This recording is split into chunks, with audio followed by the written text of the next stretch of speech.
Pinatatanggal na ng Bangko Sentral sa mga e-wallet ang mga link at icon ng mga online gambling platform sa kanilang mga app. Ang PAGCOR aminadong maraming iligal na online gambling platform na nahihirapan silang habulin. Saksi, si Mav Gonzalez.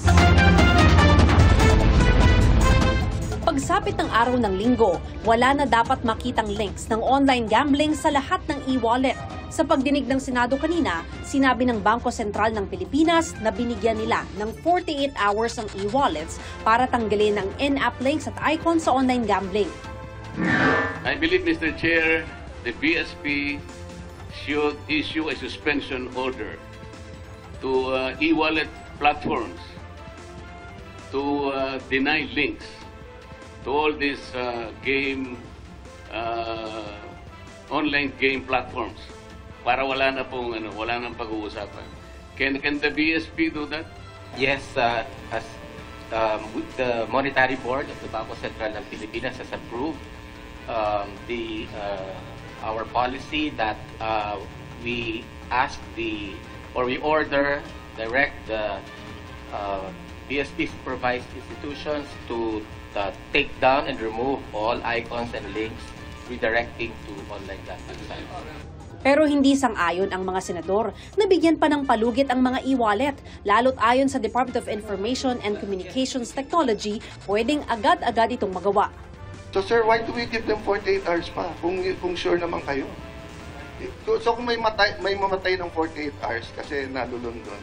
We want to give time to the BSP supervised institutions to take down those in-app links and icons to the online gambling sites. The other reason, Your Honor, is so that we will also provide time for the customers, for the consumers, to withdraw their funds from the online gaming. Sunday morning, hindi ko na makita yung games sa mga e-wallets. Apo, wala na. Pag may nakita po ako, i-contempt kita. Pwede po. Pero kalaunan, lumabas sa pagdinig na sa mismong e-wallet lang pala matatanggal ang links.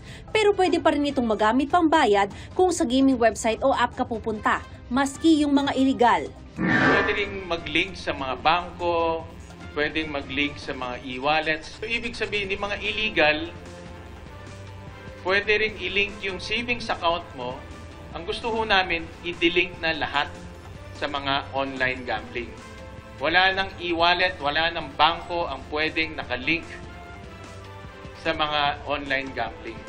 Sabi ng BSP, agarang solusyon lang ang suspensyon ng in-app links ng mga e-wallet habang inaayos ang mas striktong regulasyon sa mga legal na online gambling platform.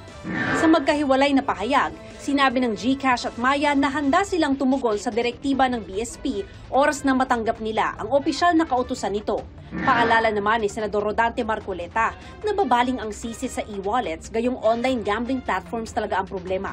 Ngayong 2025, tinatayang nasa 70 billion pesos ang kikitain ng PAGCOR mula sa online gambling. Pero kumbinsido pa rin ang maraming senador na kailangan ng total ban sa online gambling. Sabi ng PAGCOR, sa halip na tuluyang ipagbawal, mas makabubuting magpatupad tayo ng malinaw, mahigpit at responsableng regulasyon. Pero PAGCOR na mismo ang nagsabi, 60% daw ng mga nag-ooperate ngayon ng iligal at hirap silang habulin ang mga ito. Higit kumulang sa 12,000 website ang natukoy na illegal at doon po ang naibaba na rin ng mga ahensyang tinukoy ko kanina lamang ay higit kumulang i-round up na natin sa 8,000. Kaya cat and mouse situation habang iyong sinasara itong mga to, nakapagbubukas muli sa ibang pangalan o sa mga karagdagan lamang. Sabi ng BSP, madaling maipapasara ang online gambling sites kung maglabas ng executive order ang Pangulo. Kung sakali, wala naman daw problema, sabi ng PAGCOR at tutulong pa sila sa pagpapatupad nito. Para sa GMA Integrated News, ako si Mav Gonzalez, ang inyong saksi.